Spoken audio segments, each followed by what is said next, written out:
Muy buenos días, espero que todo esté bien, bajo la bendición del Dios Todopoderoso, bajo su gracia, bajo su poder y su autoridad. Que esta semana que empezamos sea una semana de victoria en todas nuestras áreas, en toda nuestra vida. Quiero leer con usted una palabra que está en el libro de Jeremías, capítulo 10, versos del 1 al 10. Abramos nuestras Biblias. Libro de Jeremías, capítulo 10, versos del 1 al 10. Dice así el Señor: oíd la palabra de Jehová, que Jehová ha hablado sobre vosotros, oh casa de Israel. Así dijo Jehová: no aprendáis el camino de las naciones, ni las señales del cielo, ni de las señales del cielo tengáis temor, aunque las naciones las teman. Porque las costumbres de los pueblos son vanidad, porque el leño del bosque cortaron, obra de manos de artífice con buril, con plata y oro lo adornan, con clavos y martillo lo afirman para que no se mueva. Derechos están como palmera y no hablan. Son llevados porque no pueden andar. No tengáis temor de ellos, porque ni pueden hacer mal, ni para hacer bien tienen poder. No hay semejante a ti, oh Jehová, grande eres tú, y grande tu nombre en poderío. ¿Quién no te temerá, oh Rey de las naciones? Porque a ti es debido el temor, porque entre todos los sabios de las naciones y en todos sus reinos no hay semejante a ti. Todos se enfatuarán y entontecerán. Enseñanza de vanidades es el leño. Traerán plata batida de Tarsis y oro de Ufaz, obra del artífice y de manos de fundidor. Los vestirán de azul y de púrpura. Obra de peritos es todo. Mas Jehová es el Dios verdadero. Él es Dios vivo y Rey eterno. A su ira tiembla la tierra y las naciones no pueden sufrir su indignación. No hay mejor definición para el poder, para la autoridad, para la gracia del Señor que la que encontramos, por supuesto, en muchas partes de la Biblia, donde se le exalta como lo que deberíamos exaltarle, como el Rey de Reyes y Señor de Señores. Y esta semana también recapacitando sobre la gran cantidad de mitos y leyendas en los cuales vivimos inmersos, lamentablemente los cristianos, unas veces por creencia personal, por creencia propia, y otras por que alguien que estuvo a cargo de predicarnos la palabra nos lo infundió con una falsa doctrina o con una teología también falsa. Así que esto pues es muy común encontrarlo en la gente. Es por esa razón que el día de hoy he sido movido a invitarlos a meditar sobre este tema que acabamos de leer, donde si bien en el texto leído el eje central es la idolatría y cómo Dios está contra esa idolatría, sabemos que Dios repudia el uso de imágenes para adorar tajantemente. La Biblia es muy clara en cuanto a eso y no queda la menor duda, por más que traten de maquillarlo, por más que traten de hacernos creer que es otra cosa. Dios repudia las imágenes, Dios repudia la adoración a cosas que no sean Él, y por esa razón es que Él dejó dicho que no hiciéramos imágenes de nada, absolutamente nada. Así que Él lo dice muy claro en el libro de Deuteronomio capítulo 6, verso 4, Él nos dice que Él es el único Dios, el único Dios. Pero también dentro del texto leído hay un tema que se relaciona con este, y es el temor infundado de que si buscamos al Señor de todo corazón, el enemigo va a tener acceso. Es común escuchar a las personas haciendo este tipo de afirmación. Se ha puesto muy en boga esta corriente, un grupo de gente, una cantidad de gente que dice que si bien han sido conocedores de la palabra, si bien saben que Jesús es el Señor, que Jesús vino a salvarnos, que Él entregó su vida por todos nosotros, no buscan al Señor porque dicen que si se meten de lleno con Él, el enemigo los va a atacar y les da temor que el enemigo los ataque y los destroce si ellos están de parte del Señor. Entonces dicen, no, pastor, yo no voy a darme un tiempito, voy a esperar porque yo sé, y así lo dicen con esta categoría, yo sé que en el momento que me meta con el Señor, el diablo, con nombres y apellidos lo dicen, el diablo se me va a venir encima. Y esto no es cierto, esto es absolutamente falso. Como lo acabo de decir, es parte de esa corriente que ha estado en boga y que le hacen creer a la gente cosas, fantasías, mitos, leyendas urbanas, como diríamos en este tiempo. Recordemos algo muy, muy importante, y esto tenemos que tenerlo muy, muy claro también. La palabra de Dios como tal, la palabra de Dios, es un manual que nos hace, que nos guía, que nos enseña o que nos conduce. ¿Hacia dónde nos conduce la palabra de Dios? Hacia la presencia de Dios precisamente. Y esto hace de una manera muy sistemática, lo realiza mostrándonos desde Génesis a Apocalipsis la obra redentora de Jesucristo en la cruz del Calvario. Ese es el propósito de la Biblia, ese es el propósito de la palabra de Dios, mostrarnos la obra redentora de Jesucristo en la cruz del Calvario. Y no debe confundirnos de ninguna manera, porque entonces a partir de esto, a partir de este temor infundado, como les decía, que si nos volvemos a Dios, el enemigo se nos va a venir encima, la gente comienza a buscar excusas, y son excusas simple y sencillamente para no buscar la presencia de Dios, para no volverse al Señor. Andan por ahí buscando, rebuscando, sacando de contexto frases y textos de la Biblia. Toman como base la declaración de Jesús cuando dijo que en el mundo encontraríamos aflicción.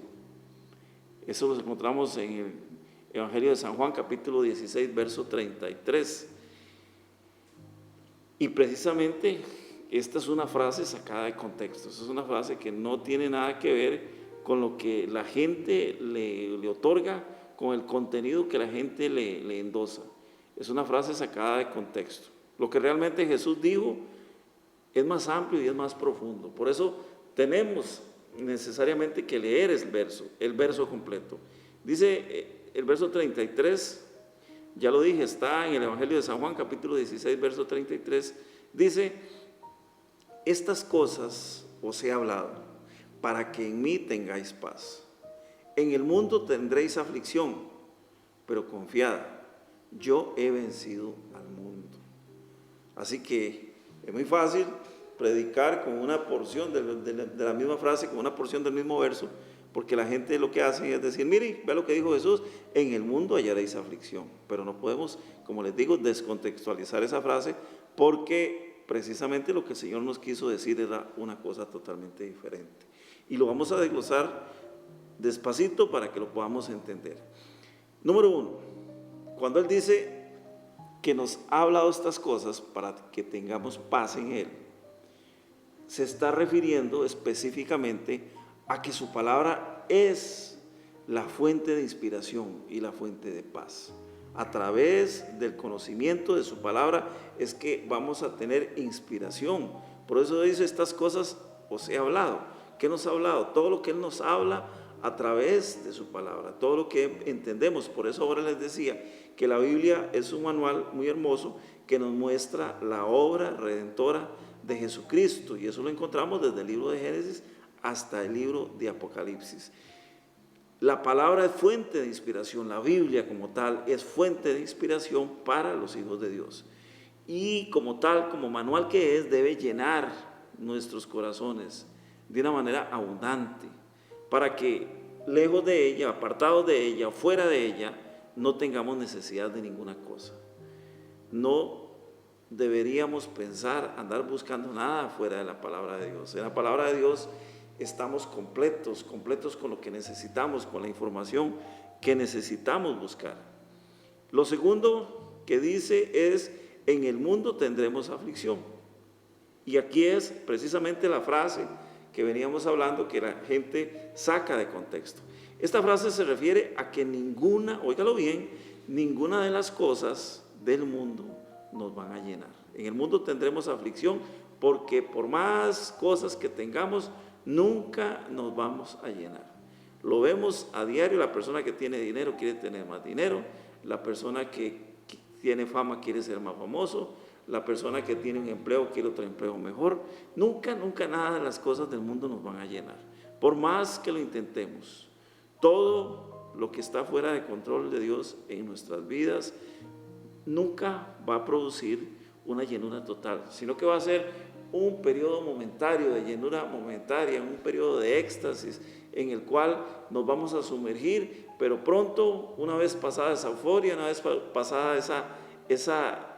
ese tiempo momentáneo, temporal, nos vamos a dar cuenta que ya lo superamos y vamos a tener que salir a buscar nuevamente algo más que nos llene, porque tenemos un vacío.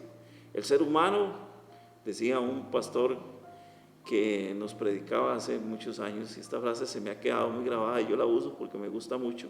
Dice que el ser humano tiene un hueco del tamaño de Dios. Todos los seres humanos tenemos un hueco del tamaño de Dios. Necesitamos siempre que algo nos llene. Cuando no lo llenamos con Dios y lo llenamos con cosas del mundo, el mundo nos va a dar una llenura temporal. Así que las cosas del mundo, como siempre sucede, a final de cuentas, al final del tiempo, nos van a afligir, nos van a angustiar, nos van a hacer buscar más cosas, nos van a hacer buscar esa llenura que no hemos logrado obtener. Y finalmente nos dice el versículo que no tengamos temor, porque Él ha vencido al mundo. Y aquí es donde tenemos que aterrizar precisamente con la frase completa. El Señor nos dice muy claramente, repasamos lo que nos dice, estas cosas os he hablado, para que en mí tengáis paz, lo está diciendo Jesús. En el mundo tendréis aflicción, pero confíen, dice, confiad, yo he vencido al mundo. Esta es la última parte de que se compone esta frase. Este versículo nos dice que no tengamos temor porque Él ha vencido el mundo. ¿Qué es vencer al mundo? Vencer al mundo es entender que nada de lo que hay en el mundo me satisface, nada de lo que hay en el mundo me llena, y yo estoy programado para algún día salir de este mundo, salir de esta tierra. Ya todo se va a acabar y voy a tener que partir a donde el Señor me tiene preparada su morada. En realidad, Jesús lo que nos enseña es que en su palabra vamos a tener guianza y paz. Fuera de ella, en el mundo, lo único que tendremos, ya lo sabemos, todos lo hemos experimentado, lo único que tendremos fuera de la palabra de Dios y fuera de Jesús van a ser dificultades. Pero si somos propiedad de Dios, si fuimos comprados con la sangre de Jesucristo, hemos vencido todas las barreras del mundo. ¿Por qué? Porque Cristo venció en la cruz del Calvario. Así que el Señor nos dice, no teman, estas cosas les he hablado para que tengan gozo, el gozo que necesitamos tener a través de Jesucristo, ese reposo del cual nos habla la palabra, que lo tenemos en Jesús. En el mundo hay aflicción, no busquemos nada del mundo, eso es lo que nos dice la frase, no busquemos ninguna cosa del mundo para llenarnos. Y dice finalmente que no temamos porque Él venció al mundo, lo venció en la cruz del Calvario y nos demostró que sí se puede. El profeta Jeremías nos dice hoy, así dijo Jehová, no aprendáis el camino de las naciones, ni de las señales del cielo tengáis temor, aunque las naciones las teman. Cada día que pasa, el mundo nos empuja a vivir bajo temores infundados de que el enemigo es más poderoso que Dios. Y esto es porque la gente le da tanto poder al enemigo, le da tanto poder al diablo y a sus aliados, que minimizan al Dios Padre que nos ha creado. Más poderoso que todo es Dios, lo sabemos, pero muchas veces le dan demasiado poder al enemigo y minimizan el poder de Dios. Por ahí he visto que andan colgando una frase en unas calcomanías que pegan en los carros, que dice, no le digas a Dios que tienes un problema, dile a tu problema que tienes un gran Dios. Y esto, pues es una frase muy bonita. Lo que pasa es que por más que queramos, la gente no la aplica, la gente no se sumerge en ese poder de Dios, en ese poder sanador, en ese poder restaurador que el Señor nos da día con día. El Señor nos enseña que aunque la gente teme a muchas cosas. Los seres humanos somos temerosos, somos miedosos, no somos temerosos, tenemos miedo, andamos llenos de fobias, de miedos constantemente. Aunque la gente tema a muchas cosas y ponga por obra, esto es muy claro, ponga por obra la superstición y la magia, que a menudo la encontramos, incluso los mismos cristianos recurren a estas cosas, a estos vacíos. Aunque la gente tema muchas cosas y ponga por obra la magia, la superstición y demás porquerías que andan por ahí, que Dios aborrece también, por supuesto que sí, nosotros como cristianos no debemos preocuparnos. ¿Y por qué no debemos preocuparnos? Precisamente porque Dios está de nuestro lado. El apóstol Pablo nos lo afirma en dos pasajes que deberían estar grabados en nuestra mente, deberíamos de llevar de continuo y deberían de aflorar a nuestra boca cada vez que nos sintamos a punto de caer en esos estados de temor. Estos dos pasajes son para mí obligatorios, que el cristiano deba saberlos, deba memorizarlos. Deben estar grabados en nuestra mente, en nuestro corazón, y deben ser parte del diario vivir del creyente. La primera de ellas está en Romanos capítulo 8, versos 31 al 32. Dice el apóstol Pablo, ¿qué pues diremos a esto? ¿Qué pues diremos a esto? Si Dios es por nosotros, ¿quién contra nosotros? El problema es que la mayoría de las veces no sabemos quién es el que está con nosotros, porque no hemos puesto nuestra confianza plena, absoluta y de una sola vez en el Señor. Andamos buscando en qué poner nuestra confianza, cuando en realidad deberíamos de tener nuestra confianza en el Señor. Dice el verso 32, 8:32, Romanos, el que no escatimó ni a su propio Hijo, sino que lo entregó por todos nosotros, ¿cómo no nos dará también con Él todas las cosas? O sea, ese Dios que fue capaz de entregar a Jesucristo por cada uno, ese Dios que fue capaz de propiciar esa muerte tan terrible que tuvo Cristo en la cruz del Calvario, ¿cómo no? Dice, ¿cómo no nos dará también con Él todas las cosas? O sea, a través de Jesucristo. ¿Por qué? Porque fue Jesucristo el que ganó la victoria en la cruz del Calvario. También nos dice el apóstol Pablo en el libro de Filipenses, capítulo 4, verso 13. Y esto, yo sé que usted se sabe esa frase y en este momento debe estarla repitiendo. Así es, dice, todo lo puedo en Cristo que me fortalece. Qué hermoso, es hermoso decir eso, pero ojalá todos viviéramos eso. Todo lo podemos, y entienda esto, cuando Dios dice todo, es todo. Todo lo podemos en Cristo porque Él es el que nos fortalece. Y que no se nos olvide que si somos hijos de Dios, no tendremos que preocuparnos por pelear nuestras batallas. Este es un punto muy importante porque a menudo los seres humanos, ya lo he dicho, caemos en estados depresivos, caemos en situaciones de las cuales no nos deberían suceder nunca jamás. ¿Por qué? Porque las batallas nuestras no son nuestras, son del Señor. Dios es quien las pelea. Su palabra nos enseña que ante las dificultades o adversidades, Él va delante de cada uno como poderoso gigante. Qué lindo es esto, qué lindo saber que tenemos un Dios poderoso que va delante de nosotros y que no hay ningún problema, no hay ninguna barrera que lo pueda superar.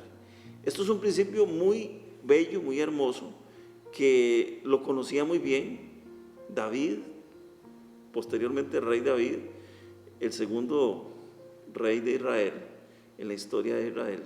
David era un muchacho muy joven, cuando tuvo muy claro, cuando aprendió este principio, cuando llegó al campo de batalla, dice la palabra de Dios que llega al campo de batalla a dejarle alimentos a sus hermanos por ahí, qué sé yo, unos quesos y unos odres con vino y algunas otras cosas. En tiempos modernos podríamos pensar ahí en comidita rica, no sé, para la ocasión, una pizza, una hamburguesa, unas papas fritas y algunos batiditos ahí, unos milkshake o algunos batidos naturales, unos jugos de piña, de papaya, de guanábana, algo delicioso para que sus hermanos, que tenían ya bastante tiempo de estar ahí, llega al campo de batalla a dejarle alimentos a sus hermanos, porque su papá le había encomendado que fuera a hacer eso, y se da cuenta que el enemigo de Dios, un hombre que era enemigo de Dios,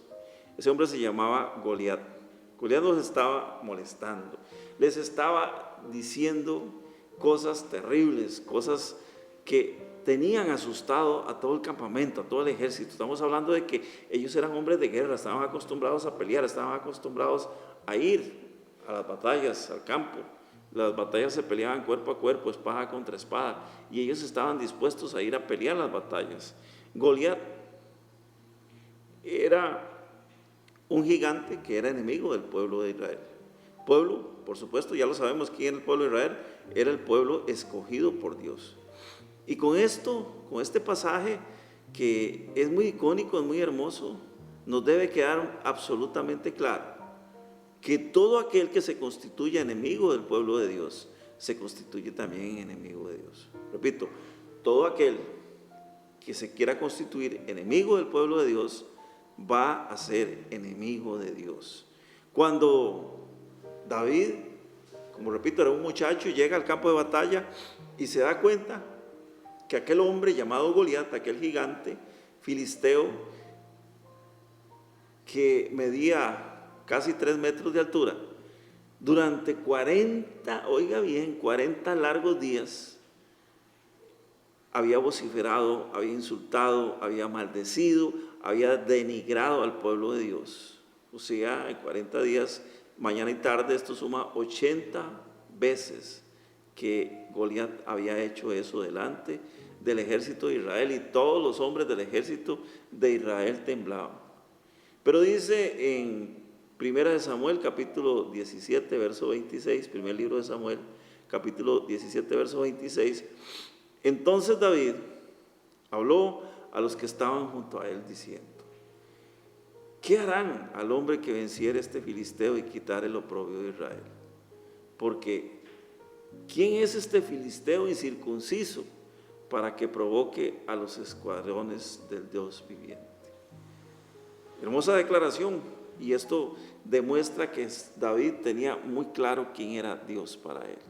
¿Quién es este filisteo incircunciso? ¿Quién es este hombre tan vulgar, tan insolente, tan indecente, que ni siquiera tiene pacto con Dios? Yo soy un hijo de Dios, dice David. Yo soy un hijo de Dios, yo tengo un pacto con Dios. Cuando estamos ante una situación de estas, recordemos lo que David decía y diga al enemigo: yo tengo un pacto con Dios. Yo tengo pacto con Dios, yo soy un hijo de Dios, y como hijo de Dios, todo lo que el enemigo quiera hacer está desaprobado por Dios, por supuesto que sí. Cuando el enemigo se mete con nosotros, entendamos esto, entendámoslo para que no nos vayamos a enredar en esa filosofía hueca que es que ya ahora ya yo no me puedo volver al Señor, porque entonces el diablo me va a pasar por encima. Cuando el enemigo se mete con nosotros, hermanos, no lo hace con nosotros. Entienda esto: cuando el enemigo se mete contigo, no lo hace contra ti. Lo está haciendo directamente contra el ejército del Dios viviente, contra el escuadrón de Jehová de los ejércitos. Así que nuestra estrategia como cristianos ante los posibles ataques del enemigo siempre van a ser la primordial arma que tenemos es mantenernos apegados a la palabra de Dios. Un pueblo que no conoce a Dios, que no conoce la palabra de Dios, de pronto va a comenzar a creer en otras cosas y a pensar en otras cosas. Y como dice la palabra de Dios en el libro de Jueces, dice que habiendo muerto aquellos que conocían al Señor del pueblo de Israel, se levantó una generación que no conocía al Señor. Y esto es precisamente lo que nos está pasando en estos días. Se ha levantado una generación que no conoce al Señor y que precisamente vive de todo este tipo de mitos y leyendas urbanas. No vamos a ser vulnerables a los ataques del enemigo si nos mantenemos apegados a la palabra de Dios. Esa es la clave y ese es el punto de partida para que Dios pueda pelear nuestras batallas. Recordemos que el enemigo no tiene poder. El enemigo no tiene poder. Entienda esto, no tiene poder contra ninguno de los hijos de Dios, porque somos hijos de Dios. Jesús le dice algo muy hermoso al apóstol Pedro, precisamente en el libro de Mateo capítulo 16, verso 18, cuando Jesús le habla a Pedro de una manera muy hermosa, porque esta es una frase que a nosotros tiene que calarnos muy hondo, tiene que empujarnos cada día a seguir adelante. Le dice: y yo también te digo que tú eres Pedro, y sobre esta roca edificaré mi iglesia. ¿Qué le estaba diciendo? Usted es Pedro, o sea, puede que le esté diciendo: usted es Juan, usted es Martín, usted es José, usted es Natanael, cualquiera de los nombres, o Juana, o María, o Rebeca, o Susan, como quiera que usted se llame. El Señor le dice en este día: sobre esta roca, o sea, sobre Él, sobre Jesús. Eso es lo que significa la frase. Le dice: usted es, póngale su nombre, y el Señor agrega: sobre esta roca, o sea, sobre Jesús, edificaré mi iglesia. Y algo muy importante, cómo cierra esa frase en ese verso: y las puertas del Hades no prevalecerán contra ella, y las puertas del infierno no prevalecerán contra ella. Por eso es que el apóstol Pablo hablaba y decía que ni lo alto, ni lo profundo, ni los principados, ni ninguna cosa creada nos pueden apartar del amor de Dios que es en Cristo Jesús. Si nosotros somos la iglesia de Cristo, las puertas del infierno no tienen poder. Las puertas del infierno tienen que estar cerradas para nosotros, para la iglesia del Señor. Las puertas del infierno tienen que estar cerradas para los hijos de Dios, para los cristianos. ¿Por qué? Porque Jesús es nuestra única puerta de entrada a la presencia de Dios. Entienda esto: solamente hay un camino, solamente hay una verdad, solamente hay una forma de obtener la vida, y ese es Cristo Jesús. Dijo: yo soy el camino y la verdad y la vida, y nadie, oiga bien, no hay intermediarios, y nadie, dice el Señor, viene al Padre si no es por mí. Jeremías capítulo 10, versos 6 al 7, Jeremías nos hace esta exhortación tan importante que debemos tomar de una vez por todas, debemos abrazar. Dice: no hay semejante a ti, oh Jehová, grande eres tú, y grande es tu nombre en poderío. ¿Quién no te temerá, oh Rey de las naciones? Porque a ti es debido el temor, porque entre todos los sabios de las naciones y todos sus reinos no hay semejante a ti. Qué manera de conocimiento tenía el profeta Jeremías con respecto a Dios. Nadie es superior a ti, nadie es igual a ti, porque a ti es debido el temor, le dice Jeremías a Dios. Porque entre los sabios de las naciones y en todos los reinos no hay semejante a ti. En ninguna parte del universo vamos a encontrar nada ni nadie semejante a Dios. Así que no tenemos por qué vivir en temor, no tenemos por qué estar asustados. Ya les digo, el pueblo de Israel estuvo asustado 40 días esperando que ocurriera un milagro. Y ese milagro precisamente sucedió a partir del momento en que alguien tuvo conciencia, alguien tuvo la claridad para decir: no, somos los hijos de Dios, somos el pueblo de Dios, y nada nos puede atacar, nada va a prevalecer contra la iglesia de Dios. Primera de Juan capítulo 4, verso 18 nos dice que en el perfecto amor no existe temor, no hay temor. Y eso es porque si estamos con Dios y si estamos en Dios, no tenemos nada que temer. ¿Por qué? Porque Dios es amor, simple y sencillamente Dios es amor, y Él ha prometido estar con nosotros siempre, pero tenemos que guardar su palabra. Recordemos que es muy bonito decir: no, es que el Señor dijo que estaría con nosotros todos los días de nuestra vida. Sí guardamos su palabra, y en eso tenemos que ser muy claros. Tenemos que guardar su palabra, tenemos que estar asidos, agarrados. Por eso Él dice que siempre te sostendré con la diestra de mi justicia. Y esa es la única forma a través de la cual podamos estar atados, amarrados al Señor. Así que, hermanos, la próxima vez que alguien le diga que no busca al Señor porque teme que el enemigo se le vaya encima, la próxima vez que alguien le salga a usted con esta leyenda urbana, recuérdele que Dios es más poderoso que cualquier otra cosa. Llámese demonio, llámese potestad, llámese enfermedad, llámese como quiera que se llame. ¿Por qué? Porque Dios es el creador de todos los espíritus. Recordemos esto, Dios es el creador de todos los espíritus. A final de cuentas, dice la palabra de Dios que toda rodilla se doblará ante Él. ¿Por qué? Porque no hay nada que se le oponga, no hay nada que se le teme, que le tema, no hay nada a qué temer, perdón. No hay nada que se le oponga. ¿Por qué? Porque ante Dios se sujeta toda la creación. Este es un día hermoso, un día glorioso para que podamos meditar en la palabra de Dios y para que podamos crecer reconociendo a Dios como nuestro gran y soberano Rey y sabiendo que si Jesús prometió estar con nosotros todos los días de nuestra vida y nosotros guardamos su palabra, nada nos va a pasar. Y así como David allá en aquel valle, cuando tuvo que enfrentarse a Goliat, él tenía muy claro que el enemigo no tiene poder contra los hijos de Dios. Recuerde que usted es un hijo o una hija de Dios y el enemigo no tiene poder sobre su vida.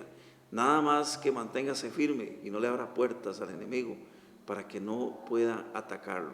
En esta mañana, en este día hermoso, en el nombre que es sobre todo nombre, en el nombre de Cristo Jesús, yo le bendigo y le deseo lo mejor de lo mejor en esta semana que iniciamos hoy. Que Dios te bendiga y nos vemos la próxima semana en este mismo canal.